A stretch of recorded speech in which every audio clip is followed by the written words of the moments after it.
Amin. Saudara, kita meneruskan seri khotbah tentang Ayub. Saudara sudah bosan dengan Ayub? Tidak ya, kita belajar. Saya ingin katakan, kitab Ayub adalah kitab pertama. Ya, hampir sama pada waktu penulisan kitab Kejadian. Berarti sangat pertama sekali. Dan bukan suatu kebetulan kitab Ayub itu menulis tentang penderitaan. Ya. Karena sampai hari ini penderitaan belum juga lenyap-lenyap. Maka bertambah-tambah. Ya kan? Orang Kristen juga komplain banyak penderitaan Pak karena pandemi. Ya kan?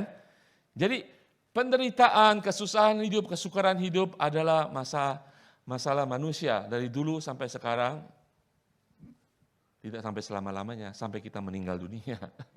Selama-lamanya di surga itu adalah tidak ada lagi kesukaran, tidak ada lagi air mata. Amin. Air mata ada di sini. Haleluya. Tapi dari kitab Ayub kita belajar banyak hal. Siapa sudah belajar 3 minggu berturut-turut tentang kitab Ayub? Belajar banyak, bercermin banyak, bertanya banyak. Kita melihat ketika, sebelumnya saya ingin bertanya. Kita semua punya masalah kan? Ya. Sampai kita kapok, tanya orang, nggak ada jalan keluar, kita meminta penghiburan dari orang, tapi kita tambah sedih, ya kan? Orang berusaha menguatkan saudara, memberikan comfort, menjadi penghibur buat saudara, tetapi saudara tidak terhibur. Akhirnya saudara datang kepada Tuhan, berbicara kepada saya, Tuhan berbicara.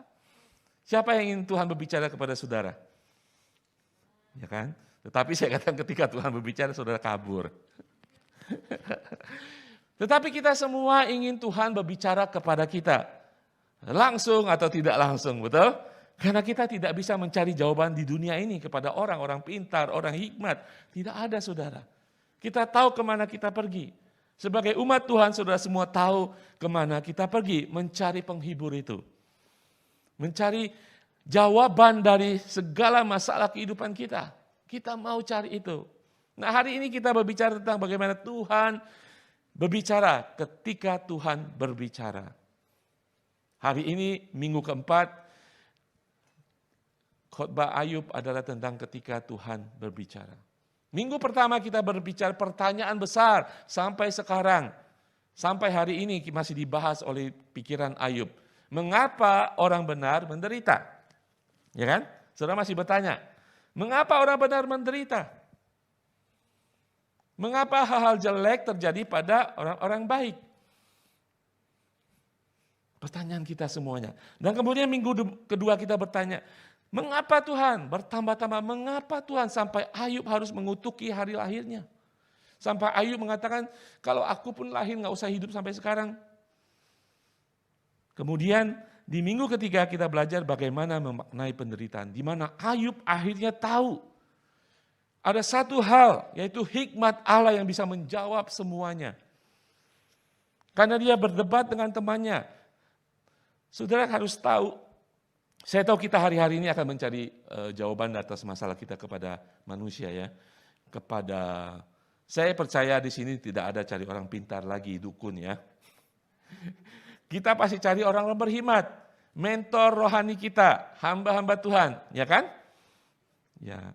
Berapa banyak saudara bertanya kepada saya, tetapi saya tidak bisa memecahkan masalah saudara. Ya kan? Akhirnya saudara cari kepada Tuhan. Nah, ketika Ayub menderita, dia tidak tahu alasannya, yang dia tahu adalah bahwa dia benar kenapa terjadi kepada saya.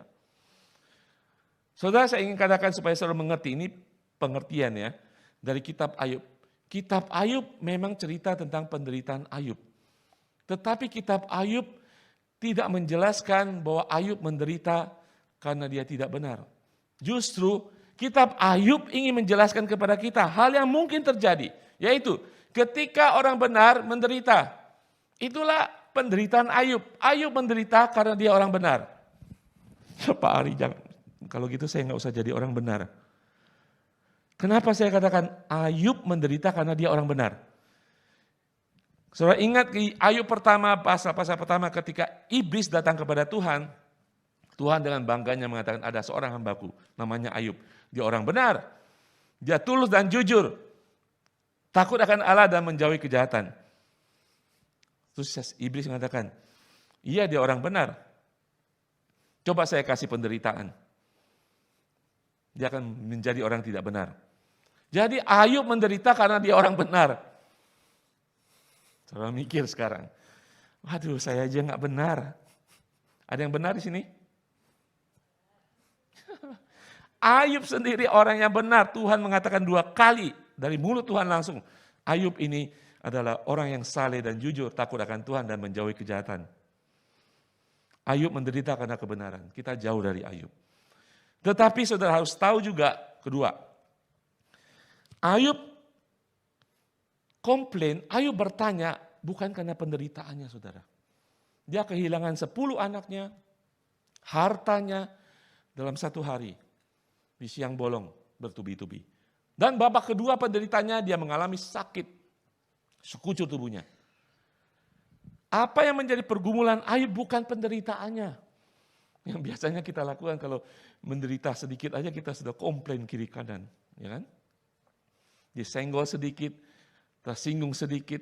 Yang jadi komplain kita tersinggungnya itu. Ayub menderita begitu hebat, dia tidak komplain tentang penderitaannya. Yang dia komplain, dia bertanya, kenapa saya harus mengalami ini semuanya? Pak Ali kok yakin? Firman Tuhan mengatakan, Ayub mengatakan, aku lahir ke dunia, telanjang dan kembali ke surga telanjang. Berarti dia nggak pusingin harta bendanya. Kemudian mengatakan ketika dia jawab istrinya, kamu orang bodoh. Apakah kamu hanya mau menerima kebaikan Tuhan dan tidak mau menerima keburukan? Tuhan memberi, Tuhan mengambil. Jadi bagi Ayub kehilangan harta, bahkan kehilangan anaknya, bukan masalah. Penderitaan bukan masalah bagi Ayub. Jadi selama 3 minggu ini, yang kita bahas Ayub tuh bertanya, mengapa terjadi pada diri saya? Karena Ayub tahu sendiri dia orang benar. Ayub tahu dia orang benar, mengapa terjadi? Sehingga dia mengutuk hari lahirnya. Lebih baik saya masih di surga, nggak usah di bumi. Di surga enak. Ada emas dan perak bersama pengusaha-pengusaha. Yang dia komplain bukan penderitaan sakitnya, saudara. Bukan kehilangan hartanya. Yang dia komplain adalah, mengapa terjadi pada saya orang benar. Nah hari ini kita melihat, kalau saudara baca firman Tuhan ya, Ayub, saudara melihat ada 3 teman yang jauh-jauh datang dari timur, ingin memberikan penghiburan buat Ayub. Ayub termasuk orang kaya, berpengaruh, berarti dia punya teman juga orang pintar, berpengaruh, punya hikmat. 3 teman datang, ingin memberikan penghiburan kepada Ayub. Dan dari pasal ke-4 sampai pasal 37, mereka berdebat 3 kali pembicaraan bolak-balik. Karena 3 orang ini ingin memberikan jawaban kenapa Ayub menderita, karena mereka mengenal Ayub. Saya katakan mereka tidak hanya simpati, tetapi mereka empati. Bahkan mereka duduk bersama Ayub berhari-hari, membuka baju mereka, duduk di abu dan debu. Mereka ingin memberikan jawaban kepada Ayub. Tetapi di akhir dari perdebatan mereka tidak dapat cerita dari temannya itu yang menghibur Ayub. Karena Ayub masih yakin dia tidak bersalah. Dia masih benar. Tetapi kenapa terjadi hal seperti itu? Sekali lagi bukan penderitaan, tetapi pertanyaan. Bukan kesengsaraan fisik, tetapi krisis iman daripada Ayub. Dia bertanya. Saudara, kalau kita memiliki permasalahan ya, jangan kita cepat komplain dengan penderitaan kita. Kita tahu ada rencana Tuhan, betul? Lagu-lagu ada rencana Tuhan di balik ya segala sesuatu. Ada pelangi di sana, Tuhan sedang merendah dan sebagainya. Kita percaya itu. Tetapi ketika penderitaan datang memang susah. Kita akan mencari counseling, nasihat dari orang-orang. Tidak ada salahnya. Tetapi kita lihat 3 teman Ayub ini memberikan penghiburan, jawaban yang tidak memuaskan Ayub. Tidak melegakan Ayub. Kita lihat, ada yang namanya Elifas. Elifas pada dasarnya mengatakan hal-hal buruk terjadi pada orang jahat. Masuk akal? Masuk akal ya. Bildad mengatakan, Hal-hal buruk terjadi pada orang jahat karena keadilan Tuhan. Hikmat juga. Shofar mengatakan, hal-hal buruk terjadi pada orang jahat karena keadilan Allah. Bertobatlah menjadi orang jahat. Ya kan? Sering kita katakan kepada orang begitu kan? Ya kan? Tetapi Ayub tidak bersalah. Ayub orang benar, dia merasa dia benar. Dia tidak puas dengan jawaban ketiga temannya ini. Pernah saudara merasakan itu? Ketika saudara menerima nasihat saudara merasa puas. Kayaknya bukan itu masalahnya. Hikmat itu ada, tetapi tidak memuaskan Ayub. Akhirnya mereka, perdebatan mereka mungkin seperti pertengkaran gitu ya. Akhirnya mereka tidak bisa menjawab. Ayub tidak menyerah karena dia tidak bersalah. Akhirnya mereka duduk diam. Nah di sini kita melihat, datanglah orang keempat, teman Ayub namanya Elihu. Nah hari ini kita membahas satuan berbicara, itu akan menyelesaikan semuanya. Maka saya tanyakan, saudara ingin Tuhan berbicara kepada saudara? Itulah jalan keluar bagi kehidupan kita. Entah Tuhan berbicara langsung, atau Tuhan berbicara kebanyakan sekarang melalui firman-Nya. Ya kan? Amin? Siapa ingin Tuhan datang langsung? Woi, moje. Saudara sembunyi di kolong ranjang. Ya kan? Tapi Tuhan sudah memberikan firman hidupnya, Alkitab. Di sana ada jalan keluar, di sana Tuhan berbicara melalui firman-Nya. Sekarang permasalahannya kapan terakhir saudara buka Alkitab? Tiap hari saya baca, Pak Ari kasih firman Tuhan. Benar baca atau cuma amin saja? Karena saya mikir ketika ayat Tuhan saya berikan ya. Amin, cepat. Saya baru 2 detik udah amin. Ini dibaca apa enggak ya? Iya, intinya saudara, Tuhan berbicara melalui firman-Nya. Pertanyaan, kapan saudara baca firman Tuhan? Pastor Edmund ingin menggalang seluruh gereja ICA kembali kepada firman Tuhan. Makanya khotbah belakangan ini adalah berdasarkan firman Tuhan. Ketika saya memberikan khotbah minggu ini tentang Ayub pasal 3, saudara harus mempersiapkan. Baca, minimal baca, belum mengerti. Ketika khotbah saudara akan mengerti. Ketika saudara tidak baca, saudara sudah mundur 5 langkah. Baca firman Tuhan. Tuhan berbicara kepada kita. Nah, sebelum Tuhan berbicara, kita melihat Elihu berbicara. Sekarang nongol satu orang lagi temannya, namanya Elihu. Elihu tiba-tiba berbicara di pasal 34 sampai 37. Dan kemudian tidak ada lagi perkataan Elihu. Saudara, pada dasarnya kita lihat Elihu itu siapa? Elihu itu yang paling muda di antara ketiga. Mungkin karena dia muda, biarlah yang senior-senior ngomong dulu. Ya. Tetapi ketika Elihu mendengar, dia menyimak, dia menganalisa, ketika dia ngomong, dia marah.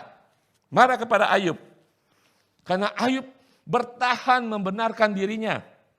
Kedua, dia marah kepada teman-teman Ayub yang 3 orang itu. Karena mereka tidak dapat memberikan jawaban yang benar. Bagaimana menjawab pertanyaan mengapa orang benar menderita. Tetapi justru tetap memojokkan Ayub supaya Ayub mengaku kesalahan di mana Ayub tidak mengaku. Karena tidak pernah dia melakukan kejahatan. Nah, di sini Elihu berbicara ngomelin kepada Ayub dan teman-temannya. Walaupun dia masih muda. Saudara pernah menghadapi lebih muda dari saudara ketika saudara dikasih nasihat? Apakah saudara terbuka? Kadang-kadang Tuhan bisa pakai orang untuk menasihati kita. Orang yang lebih muda, Tuhan bisa pakai mulut mereka untuk menasihati kita. Ada hikmat di sana. Walaupun hikmat manusia pada umumnya benar, tetapi bukan kebenaran mutlak. Kebenaran Allah adalah kebenaran mutlak. Kebenaran manusia mungkin masuk akal, iya ya. Tetapi kebenaran Allah itu melampaui pikiran saudara. Ada rahasia kerajaan surga yang tidak kita ketahui. Yang Tuhan ingin berikan kepada kita. Dan kita membatasi Allah dengan pengetahuan manusia. Kita membatasi Allah dengan pengetahuan, pengalaman orang-orang yang disebut hamba Tuhan. Hamba Tuhan dipakai. Tetapi Allah di atas hamba Tuhan. Amin. Saudara, kita lihat firman Tuhan. Ayub 32 ayat 1 sampai 3 mengatakan, Maka ketika orang itu menghentikan sanggahan mereka terhadap Ayub karena ia menganggap dirinya benar. Lalu marahlah Elihu bin Barakhia, orang Bus dari kaum Ram. Ia marah terhadap Ayub karena ia menganggap dirinya lebih benar daripada Allah. Dan ia juga marah terhadap ketiga sahabat itu. Karena mereka mempersalahkan Ayub meskipun tidak dapat memberikan sanggahan. Nyalain Ayub tapi tidak bisa memberikan jawaban. Pada prinsipnya Elihu ini mengatakan, hei kalian ini buang-buang waktu, buang-buang energi. Menjawab pertanyaan mengapa orang benar menderita. Buang-buang energi, lebih baik fokus kepada Allah. Fokus kepada Allah, benar kan nasihatnya? Ya kan? Jadi permasalahan di sini, dalam kisah Ayub ini, Ayub bertanya, banyak pikiran, banyak argumentasi, seakan-akan membenarkan diri.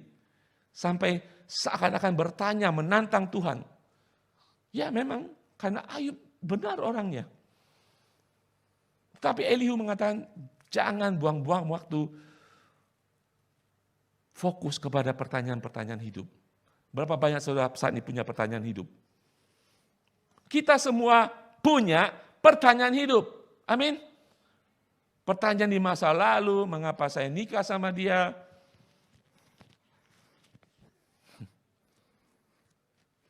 But anyway, kenapa saya nikah sama dia sudah telat. Ya kan? Kalau saya pertanyaan situ terus Elihu bilang buang-buang waktu. Move on.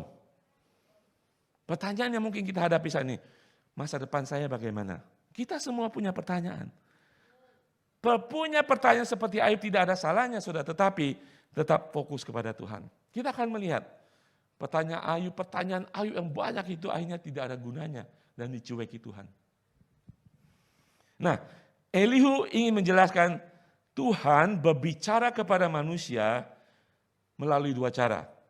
Kita lihat di dalam Ayub 33 ayat 14-27.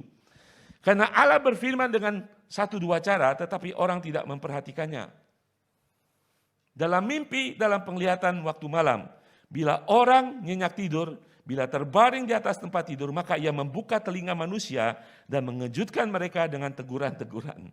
Untuk menghalangi manusia daripada perbuatannya dan melenyapkan kesombongan orang. Untuk menahan nyawanya daripada liang kubur dan hidupnya daripada maut oleh lembing.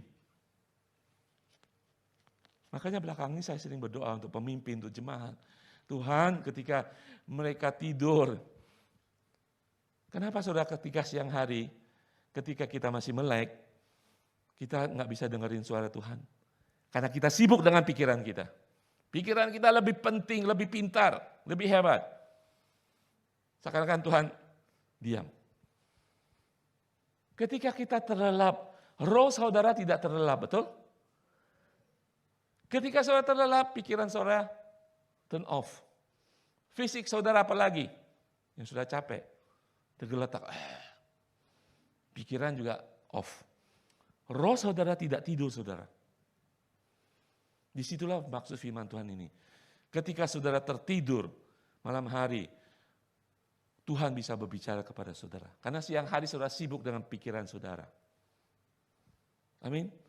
Elihu ingin menjelaskan Tuhan bisa berfirman, menegur, memberikan jalan keluar, bahkan menahan saudara untuk melakukan hal yang tidak benar ketika malam hari. Ketika Tuhan memberikan penglihatan dan mimpi. Hal yang kedua, Elihu ingin menjelaskan, hei Ayub, cari Tuhan. Tuhan bisa berfirman melalui penglihatan, mimpi. Yang kedua, ini dia, hei Ayub, Tuhan bisa berfirman kepadamu melalui penderitaan. Nah, di dalam ayat 19 dijelaskan, dengan penderitaan ia ditegur di tempat tidurnya dan berkobar terus-menerus bentrokan dalam tulang-tulangnya. Perutnya bosan makanan, di sini nggak ada perutnya bosan makanan. Hilang nafsunya untuk makanan yang lezat-lezat, susutlah dagingnya sehingga tidak kelihatan lagi tulang-tulangnya dan mula-mula tidak tampak menonjol keluar sampai nyawanya menghampiri liang kubur dan hidupnya mendekati mereka yang membawa maut. Elihu ingin menjelaskan Tuhan bisa berbicara melalui penderitaan fisik. Itulah sering kita katakan, kamu sakit, tiba-tiba Tuhan ingin berbicara kepadamu. Ya, betul juga. Itu yang sering kita pakai. Kamu mengalami masalah, mungkin Tuhan sedang berbicara. Tuhan sedang membentuk karaktermu. Tuhan ingin mengajarkan sesuatu kepadamu. Betul? Ya, betul saudara. Apa yang dikatakan Elihu, betul tetapi tidak kebenaran mutlak. Ada satu kebenaran mutlak yang lebih dari segalanya, yaitu dari Tuhan. Ya, memang itu betul saudara. Ketika kita mengalami hal yang tidak kita harapkan, bahkan seperti Ayub, dia orang benar, jauh dari kita, saudara. Dia orang benar menderita, saudara. Justru karena kebenarannya dia menderita. Kita menderita karena kesalahan kita. Ayub menderita karena kebenarannya. Elihu mengatakan, mungkin Tuhan ingin berbicara kepadamu melalui penderitaan ini. Kebenaran manusia, tapi dicatat dalam firman Tuhan. Saudara, Elihu ingin mengatakan bahwa vision, penderitaan fisik, memberikan kita kesempatan untuk menyadari kasih dan pengampunan dari Allah. Amin. Ada masanya kita masuk ke dalam lembah kekelaman. Ada yang suka masuk lembah kekelaman? Pemazmur mengatakan, jika walaupun kita dalam lembah kekelaman.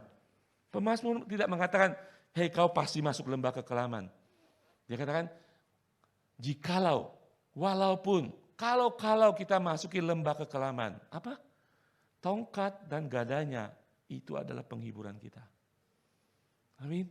Ketika kita dengan konsep seperti 3 sahabatnya, karena kita bersalah, kita masuk lembah kekelaman. Sekalipun aku berjalan di dalam lembah kekelaman, tongkat dan gadanya, lambang kuasa dan kepemimpinan Tuhan akan beserta kita. Amin. Ya, mungkin kita mengalami hal seperti itu, tetapi ingat, Tuhan beserta kita. Tuhan ingin berbicara kepada kita. Tuhan ingin mendidik kita. Tuhan ingin meluruskan kehidupan kita. Perhatikan, di dalam Ibrani 12 ayat 7-11 mengatakan, saudara pasti tahu isi Ibrani ini. Kamu harus bertahan demi didikan itu, karena itu berarti Allah sedang memperlakukanmu sebagai seorang anak. Lagi pula, anak macam apakah yang tidak pernah dididik oleh ayahnya? Jika kamu tidak pernah menerima didikan yang seharusnya diterima oleh semua anak, kamu adalah anak haram, bukan anak yang sah. Selain itu, kita memiliki ayah-ayah di dunia ini yang mendidik kita. Dan yang kita hormati. Jika demikian, bukankah kita harus lebih lagi menundukkan diri kepada Bapa atas segala roh dan atas hidup? Ayat 10, sebab jika ayah kita yang ada di dunia ini menghajar kita untuk waktu yang singkat dan berdasarkan cara yang mereka anggap paling baik, Bapa yang ada di surga menghajar kita demi kebaikan kita sendiri, sehingga kita memperoleh bagian dalam kekudusannya. Semua didikan pada saat diberikan memang tidak menyenangkan dan menyakitkan. Akan tetapi sesudah itu akan menghasilkan buah kebenaran yang memberi damai sejahtera kepada mereka yang telah dilatih oleh didikan itu. Didikan, ganjaran, disiplin. Kapan terakhir saudara mendengarkan ayat firman Tuhan ini? Nggak enak didengar saudara. Kapan pernah saudara mendengarkan lagi khotbah dari firman Tuhan ini? Dan kita diajarkan, saudara sebagai umat Tuhan, anak Tuhan, termasuk saya yang mengajarkan. Kita diberkati oleh Tuhan. Ada perkenanan Allah. Ada mukjizat. Ada berkat Tuhan. Jadi firman Tuhan tadi jangan dikhotbahkan, Pak. Saya sudah cukup menderita. Yang membangkitkan, Pak, berkat-berkat Tuhan saja. Kesembuhan. Tetapi buktinya mukjizat Tuhan tidak terjadi senantiasa, betul? Kesembuhan terjadi pada seorang, tidak pada orang lain. Firman Tuhan menjelaskan, sebagai anak kita dididik, dihajar, didisiplin untuk kebenaran kita. Orang tua kita dunia mendidik kita, terlebih Bapa di surga membuat kita lebih benar. Dia ingin menghajar kita, mendidik kita, mendisiplin kita. Cuma satu yang amin. Saudara, apa yang dikatakan Elihu, apa yang dikatakan penulis Ibrani, memang agak susah diterima kalau terutama orang penganut teologi kemakmuran, saudara. Semuanya harus diberkati, semuanya kalau nggak diberkati ada yang salah. Saudara, Tuhan sayang kita semua, yes. Tuhan ingin memberkati kita, yes. Tapi Tuhan tidak mau dipermalukan dengan tingkah laku kita, perbuatan kita, dan kesalahan kita. Dia ingin membetulkan kita, memperbaiki kita. Elihu menjelaskan bahwa Tuhan berbicara melalui mimpi dengan teguran, melalui penderitaan fisik. Itu adalah teguran Tuhan bagi kita semuanya. Nah, saudara, apa yang dikatakan Elihu atau manusia tanda petik, umumnya benar, tapi tidak 100% benar saya katakan. Tidak selalu benar. Ada satu kebenaran mutlak hanya di dalam Tuhan. Amin? Hanya di dalam Tuhan. Ketika Elihu berbicara, berhenti berbicara, stop berbicaranya, Tuhan berbicara. Tuhan sudah anggap, ini 3 orang tidak bisa menghibur. Kayaknya bagi saya ketika saya baca firman Tuhan, kayaknya Tuhan tuh sengaja nggak ngomong. Tuhan nggak ngomong, saudara. Ayub sampai pusing, saudara. Ayub sampai 2 kali mengatakan, Tim, kayak kenapa terjadi dalam kehidupan saya? Bukan komplain penderitaan, saudara ya. Kalau kita kebanyakan komplain, sakit dikit komplain, disenggol dikit komplain. Ayub tidak komplain penderitaan, dia cuma bingung, pertanyaan timbul. Kenapa saya nggak salah terjadi semuanya ini? Nah, ketika Ayub bertanya itu, berpasal-pasal dia bertanya, argumentasi, Tuhan diam. Ketika Elihu ngomong, Tuhan masih diam. Sampainya saya pikir, Tuhan sengaja untuk kita tahu bahwa hikmat manusia ada baiknya, ada benarnya, tetapi bukan kebenaran mutlak. So bisa kepada manusia, tapi mereka tidak memegang kebenaran mutlak. 3 temannya tidak berhasil menghibur Ayub. Elihu tidak berhasil menghibur Ayub. Kemudian Tuhan berbicara. Tuhan berbicara 2 kali kepada Ayub, kita melihat 2 respon Ayub. Pertama, dalam perkataan pertama Tuhan memberitahu Ayub, pasal 38 sampai 39. Pasal 38 Tuhan mengatakan kemahakuasaannya kepada Ayub atas penciptaan dan alam semesta.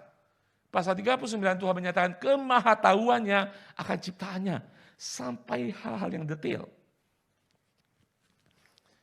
Saudara, ketika Allah berbicara, Allah tidak menjawab pertanyaan Ayub. Ayub bertanya. Allah tidak berbicara untuk menjawab pertanyaan Ayub. Bagi Allah itu nggak ada gunanya. Saudara punya banyak pertanyaan hari-hari ini. Bukan saya mengatakan tidak berguna.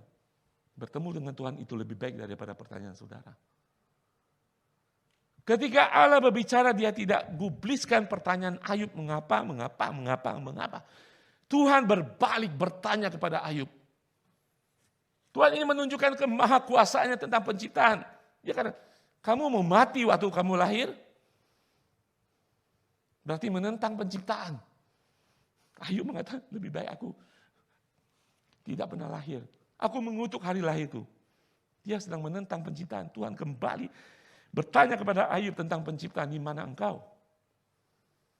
Tuhan menunjukkan kemahatauan dia sebagai pencipta, ketidaktahuan manusia. Ketiga temannya Ayub semuanya tidak tahu apa-apa. Kita lihat apa yang dikatakan firman Tuhan dalam perkataan pertama ini. Pasal 38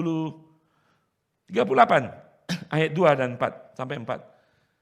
Siapakah dia yang menggelapkan keputusan dengan perkataan-perkataan yang tidak berpengetahuan?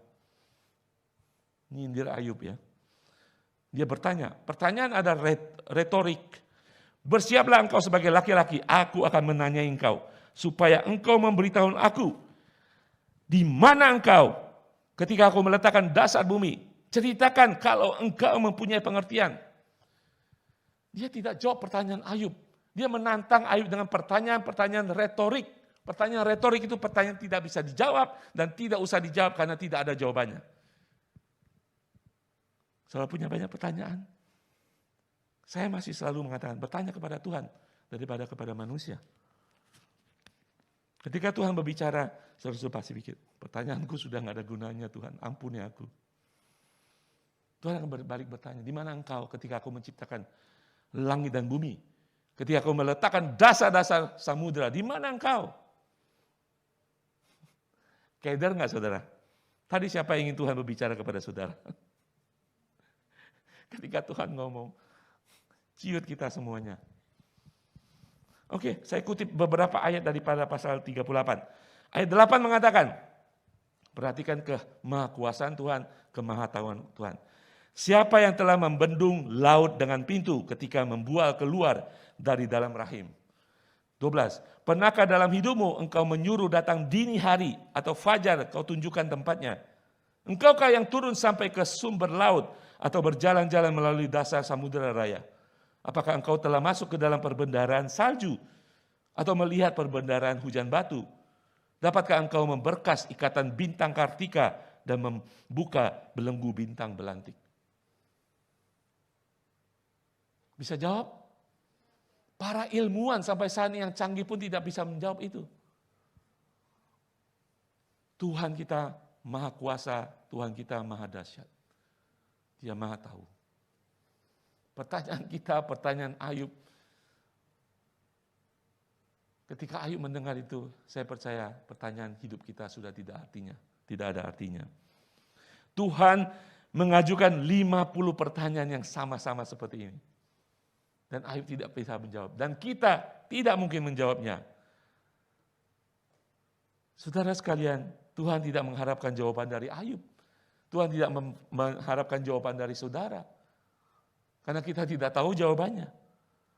Karena kita tidak maha tahu, kita terbatas. Amin. Yang harus kita lakukan adalah ketika Tuhan bertanya kepada kita, ketika Tuhan datang kepada kita, kita mengakui kebesarannya dan berserah kepada Tuhan. Apa tanggapan Ayub? Tanggapan Ayub adalah Ayub merendahkan diri di hadapan Allah. Itulah tanggapan pertama. Kita lihat di dalam Ayub 34 sampai 38. Maka jawab Tuhan kepada Ayub, apakah si pengecam hendak berbantah dengan yang maha kuasa? Itu aja kita sudah takut. Hendaklah yang mencela Allah menjawab. Maka jawab Ayub kepada Tuhan, sesungguhnya aku ini terlalu hina. Jawab apakah yang dapat kuberikan kepadamu? Mulutku kututup dengan tangan. Siapa yang suka bertanya ngoceh? Ayub menutup mulutnya. 1 kali aku berbicara tetapi tidak akan kuulangi. Bahkan 2 kali tetapi tidak akan kulanjutkan. Itulah tanggapan ketika Tuhan melalui firman Tuhan berbicara kepada kita, merendahkan diri di hadapan Tuhan. Merendahkan diri di hadapan Tuhan. Amin. Yang kedua, perkataan kedua dari Tuhan. Di pasal ke-40 dan 41, intinya adalah Tuhan menantang Ayub. Tuhan belum selesai dengan Ayub, walaupun dia merendahkan dirinya di hadapan Tuhan. Merendahkan hati di hadapan Tuhan. Tuhan datang lagi dengan perkataan kuda, dia menantang Ayub. Di dalam pasal 40 ayat 6 sampai ayat 1 sampai 4 mengatakan, maka dari dalam badai Tuhan menjawab Ayub, bersiaplah engkau sebagai laki-laki, aku akan menanyai engkau dan engkau memberitahu aku. Keder nggak kalau Tuhan berbicara begitu? Apakah engkau hendak meniadakan pengadilanku, mempersalahkan aku supaya engkau dapat membenarkan dirimu? Apakah lenganmu seperti lengan Allah dan dapatkah engkau mengguntur seperti dia? Tuhan bukan marah, menantang Ayub, menunjukkan kebesarannya. Allah ingin menunjukkan kemahakuasaannya, kemahatauannya. Tuhan ingin memberikan hikmatnya kepada manusia, kepada saudara dan saya. Amin. Apa tanggapan Ayub, saudara? Tanggapan Ayub yang kedua adalah mencabut perkataannya dan menyesalkan diri. Tidak hanya dia merendahkan dirinya, merendahkan hatinya di hadapan Tuhan. Tanggapan kedua, Ayub mencabut perkataannya dan menyesali diri.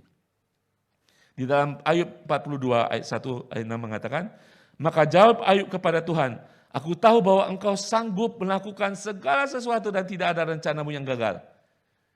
Itu adalah penyembahan, saudara.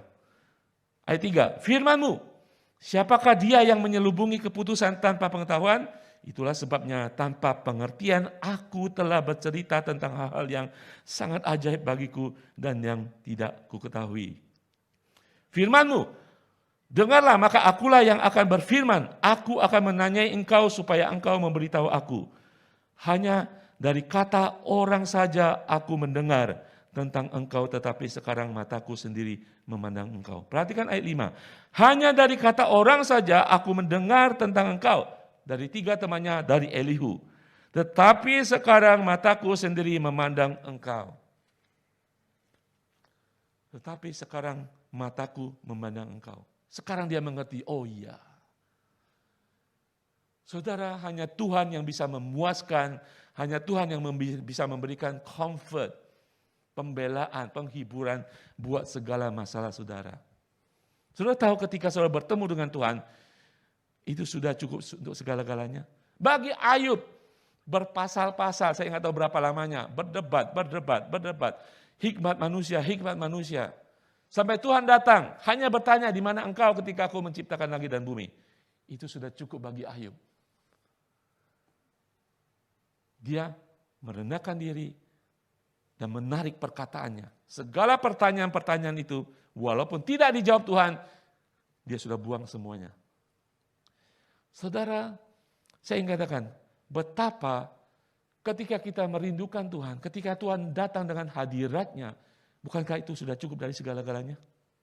Amin, saudara. Saya ingat ketika saya SMP, ketika saya mencari Tuhan, ketika SMP, ketika saya tahu bahwa saya selama ini tidak ada seorang bapak dalam hidup saya. Saudara tahu ketika SMP saya terima raport gitu ya, triwulanan. Ya kan? Harus ditandatangani orang tua kan. Kalau saudara kebakaran raportnya orang tua harus hadir kan. Betul? Yang itu yang banyak kebakaran tuh. Saudara, saya tidak pernah kebakaran sebagus-bagus semua nilainya. Jadi tidak perlu orang tua datang. Tetapi harus tanda tangan kan? Dan saya selalu, maafkan guru-guru saya selalu niru tanda tangan, bukan niru, saya tulis sendiri tanda tangan orang tua. Karena orang tua saya nggak bakalan dipanggil dan tidak dipanggil pun tidak ada bapak saya. Ya, saya tinggal sama nenek saya. Tetapi yang saya ingin ceritakan, ketika masa-masa itu saya merindukan, saya bertanya, saya bingung, orang lain punya orang tua, orang lain punya orang tua yang tanda tangan, orang lain punya bapak yang harus datang ke guru walaupun merah semuanya, tapi ada bapak, saya nggak ada. Saya bertanya. Suatu saat ketika saya sore hari, saya nggak ngerti itu hari apa, saya terbaring, hadirat Tuhan datang kepada saya. Begitu dahsyatnya saudara, hadirat Tuhan. Saya yang dulu ada seorang Katolik bisa mengangkat tangan saudara. Seorang Katolik nggak pernah mengangkat tangan dalam ibadah dulu ya. Sekarang mungkin sudah lain. Saya mengangkat tangan. Hadirat Tuhan begitu dahsyat, saya merasakan pelukan Allah Bapa.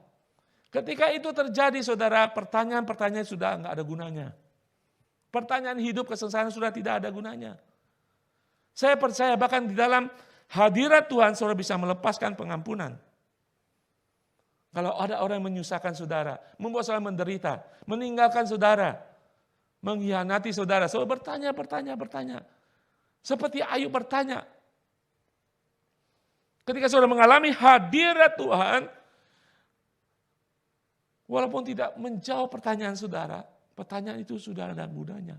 Karena yang maha kuasa memeluk saudara. Amin saudara. Karena yang maha kuasa di atas segala-galanya ada dalam kehidupan saudara.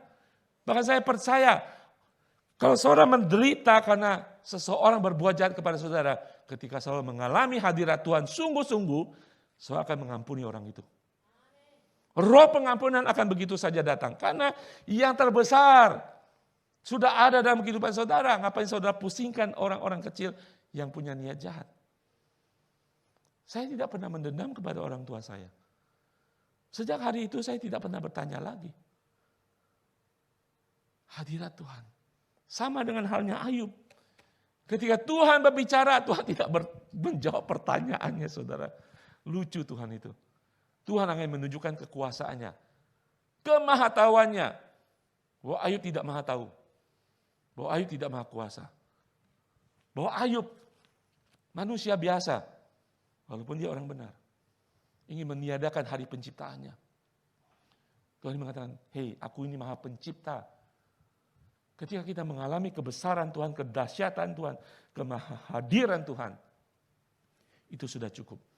Doa saya siang hari ini, apapun keadaan saudara, pertanyaan saudara, kesengsaraan hidup saudara, bertemu dengan hadirat Tuhan, itu lebih cukup daripada jawaban yang saudara ingin cari. Amin. Saudara akan bingung pada diri saudara. Seperti halnya Ayub. Dia orang benar, saudara. Dia bisa ngomong, Tuhan saya orang benar loh. Kalau dia bisa, dulu dia baca kitab Ayub, kamu sendiri bilang loh Tuhan. Kalau Ayub bisa mengutip kitab Ayub, pasal 1 ayat 8, Tuhan kamu ngomong nih Tuhan, aku orang benar. Pasal 2 ayat 3, Tuhan kau bilang nih, aku ini orang jujur, orang saleh, menjauh kejahatan Tuhan. Dan takut akan Tuhan. Ayub bisa ngomong begitu. Kita nggak bisa saudara, karena kita bukan orang benar. Banyak kesalahan dalam kehidupan kita. Tetapi bagi Ayub, dia merendahkan diri di hadapan Tuhan. Dia menarik perkataan-perkataannya. Dia membenarkan diri di hadapan Tuhan. Dan menyesali semua yang dikatakannya. Di dalam hadirat Tuhan ketika Tuhan berbicara, saudara akan merasakan kasih Tuhan. Tidak ada cara lain saudara merendahkan diri di hadapan Tuhan. Tidak ada cara lain saudara meminta ampun kepada Tuhan. Menarik segala pikiran jahat saudara. Kesombongan kita, kesoktahuan kita di hadapan Tuhan dalam kehidupan kita. Amin. Haleluya. Dan saya percaya di dalam hadirat Tuhan ada rahasia Tuhan yang Tuhan ingin berikan kepada kita. Saudara, di minggu depan, di seri terakhir, kita akan berbicara bagaimana Tuhan memulihkan Ayub. Saudara tahu di pasal yang terakhir, Tuhan memulihkan Ayub. Ya kan? Hartanya dipulihkan 2 kali lipat. Betul? Anaknya cantik-cantik. Cantik-cantik seluruh daerah, seluruh dunia. Ada namanya Kesia, ada namanya Jemima. Satu lagi saya lupa, agak susah namanya. Morce. Ya, saudara semuanya. Tuhan memulihkan. Tetapi saudara, bagi saya ketika saya hampir akhir daripada seri ini, saya memikirkan berkat yang terakhir itu hanya bonus saudara. Berkat yang paling dahsyat adalah ketika Tuhan berbicara kepada dia. Sekalipun Tuhan menyalahi saudara, ngomelin saudara, nggak apa-apa, terima saja. Yang penting saudara menerima berkat yang tidak semua orang bisa dapat. Berkat yang paling besar yaitu hadirat Tuhan menyentuh hati saudara. Sama hanya Salomo minta apa? Hikmat. Bonusnya adalah kekayaan. Ketika dia meminta hikmat Tuhan, dia meminta hatinya Tuhan. Ketika hadirat Tuhan datang ke kehidupan kita itu sudah cukup saudara. Permasalahan-masalah hidup itu sudah nggak ada intinya. Saudara tahu kehidupan kita di dunia berapa tahun? Saudara mau hidup berapa tahun?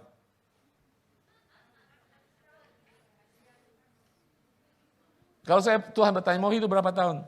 100 tahun, 120 tahun, kekuatan kesehatan, penderitaan dunia masih berlangsung, masih terjadi saudara. Kalau kita komplain, setiap hari kita bisa komplain. Busnya telat lah. Orang pinjam $20, nggak balik-balikin. Salah saudara kasih pinjam. Banyak komplain dalam kehidupan, banyak penderitaan bisa kita buat saudara. Ingat, nikmati hidup bersama Tuhan. Saudara yang sudah ditebus oleh Tuhan, ada hadirat Tuhan. Namanya Roh Kudus sebagai jaminan hadirat Tuhan. Hadirat Tuhan itu lebih penting saat ini. Dan kita perlukan, amin, encounter bertemu dengan Tuhan. Puji Tuhan kalau Tuhan berbicara langsung. Yesus datang dalam mimpi saudara. Bisa terjadi. Tapi bagi kebanyakan orang, Tuhan akan datang melalui firman-Nya. Ketika saudara baca firman, jangan buka-buka, cap-cip-cup begitu. Baca firman Tuhan dengan sikap hati yang benar, Tuhan akan berbicara. Saya percaya saudara pernah melakukan itu, membaca firman Tuhan dengan sungguh-sungguh dan Tuhan berbicara dan saudara merasakan hadirat Tuhan. Betul? Ketika saudara merasakan itu sudah lebih hebat daripada segalanya. Bahkan lebih penting daripada berkat yang mungkin saudara doakan sudah 5 tahun. Karena yang pemberi berkat itu sedang ada di hadapan saudara. Itulah Ayub. Yang menjawab pertanyaannya itu sudah ada di depan mata. Ayub sudah tidak mempertanyakan lagi. Dia menikmati Tuhan. Merendahkan hatinya. Dan menyesali perkataannya. Itulah penghiburan. Itu adalah counseling. Itu adalah kekuatan yang tidak ada pada manusia dimanapun saudara bisa cari. Manusia paling punya hikmat sekalipun tidak bisa menandingi hadirat Tuhan. Amin. Saudara, saya tutup dengan satu cerita. Boleh tampilkan slide berikutnya, yang terakhir. Ada seorang namanya Fanny Crosby. Serem ya? Umurnya 95 tahun. Ya, itu ada tahunnya. Sudah slide-nya turunin. Serem. Matanya buta, saudara. Dia lahir 6 minggu ketika matanya infeksi. Dokter salah pengobatan, dia buta. Cuma 6 minggu, saudara. Kemudian buta seumur hidupnya.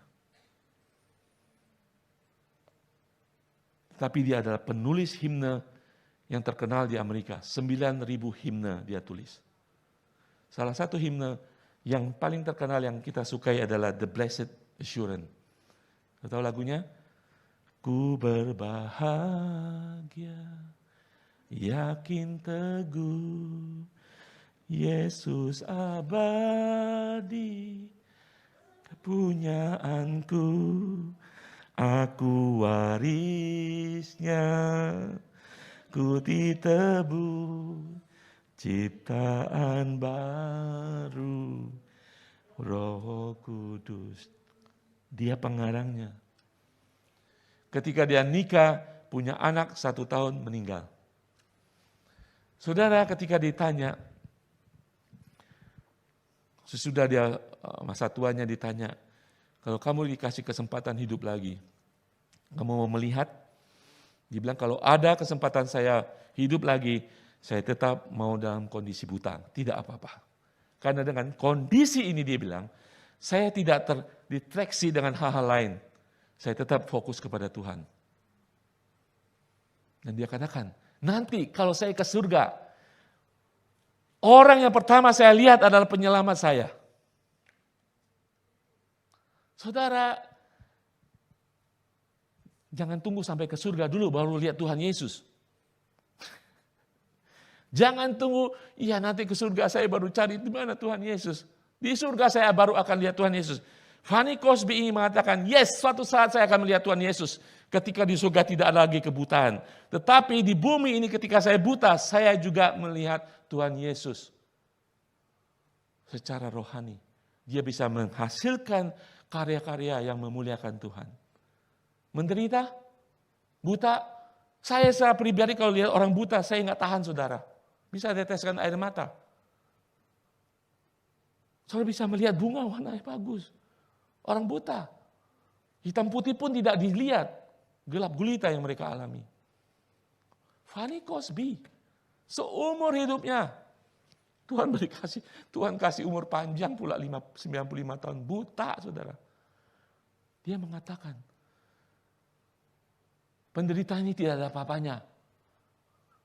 Ketika Tuhan ada dalam kehidupan saya itu sudah lebih cukup. Dia mengatakan, mungkin kalau saya tidak buta, mungkin Tuhan hanya datang sekali-sekali dalam kehidupan saya. Mungkin saya hanya mengalami Tuhan, 2 kali setahun lah, Christmas dan Paskah.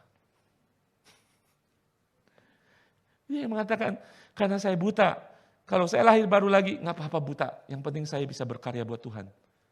Akhirnya secara rohani dia bisa melihat Tuhan. Dia punya keyakinan secara fisik nanti di surga dia bisa melihat Tuhan. Saya ingin katakan kita di saat ini, saudara harus mencari Tuhan selama saudara ada di bumi ini. Menderita tidak menderita, happy, sedih, dihianati, tetap cari Tuhan. Karena hadirat Tuhan akan memberikan kelegaan, penghiburan, kekuatan bagi setiap kita apapun permasalahan kehidupan saudara. Amin saudara. Cari Tuhan. Tuhan ingin berbicara kepada saudara. Saudara, saya tutup dengan satu banyak kisah, bukan kisah ini dari Alkitab saudara. Saudara ingat penampakan Tuhan Yesus ketika Tuhan Yesus menampakkan diri dalam kemuliaannya. Satu saat ketika Yesus membawa 3 orang berdoa, 3 muridnya intinya. Siapa itu? Petrus, Yakobus, Yohanes. Di bukit.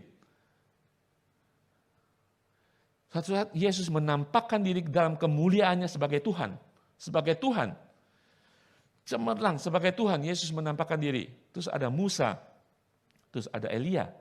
Apa ini katakan Petrus? Tuhan, baiklah kita akan mendirikan 3 tenda buat Tuhan dan buat Elia dan buat Musa.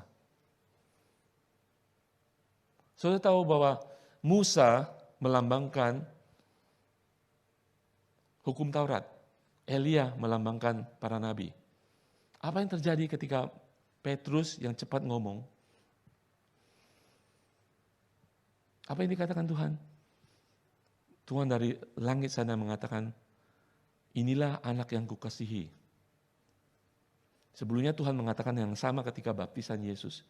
Inilah anak yang kukasihi, kepada dia ku berkenan. Tetapi kali ini di tempat penampakan Yesus dalam kemuliaan, Tuhan mengatakan, inilah anak yang kukasihi. Kemudian apa? Dengarkan dia.